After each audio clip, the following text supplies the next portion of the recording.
नमस्कार दोस्तों। क्या आप जानते हैं जिस राक्षस को अंधा होने का वरदान मिला वही अपनी अंधी इच्छाओं की वजह से मृत्यु को प्राप्त हुआ। प्राचीन काल में हिरण्याक्ष नामक एक शक्तिशाली असुर था। उसने भगवान शिव की कठोर तपस्या की।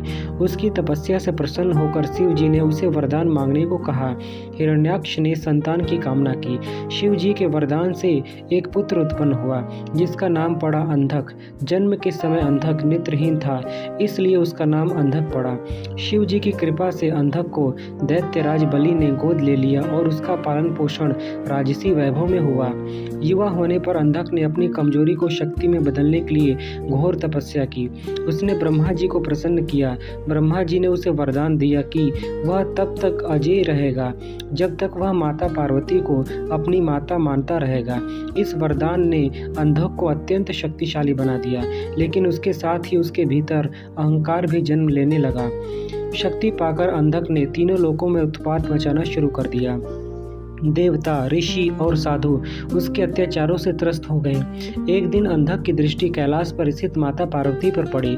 मोहवश और अहंकार में डूबकर उसने उन्हें अपनी पत्नी बनाने का दुस्साहस कर लिया। यहीं पर अंधक ने अपने ही वरदान का उल्लंघन कर दिया, क्योंकि उसने जिसे माता मानना चाहिए था उसी पर कुदृष्टि डाली। जब भगवान शिव को अंधक के इस पापपूर्ण विचार का पता चला तो वे क्रोधित हो उठे।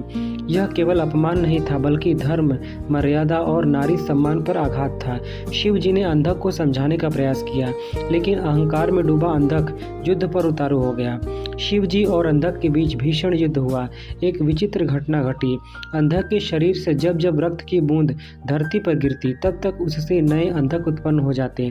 तब शिव जी ने अपनी योग शक्ति से मातृकाओं को उत्पन्न किया। उन्होंने रक्त को धरती पर गिरने से रोका।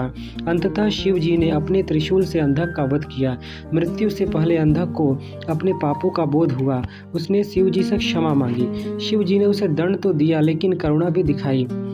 उसकी आत्मा को मुक्ति प्रदान की और उसे अपने गणों में स्थान दिया। यह कथा हमें सिखाती है कि अहंकार सबसे बड़ा शत्रु है। शक्ति बिना विवेक के विनाश का कारण बनती है। नारी का अपमान स्वयं धर्म का अपमान है। इसलिए भगवान शिव ने अंधकासुर का वध किया, धर्म की रक्षा और अधर्म के विनाश के लिए। अगर आपको यह कथा पसंद आई हो तो वीडियो को लाइक, शेयर और सब्सक्राइब जरूर करें और कमेंट में जय महाकाल लिखना न भूलें।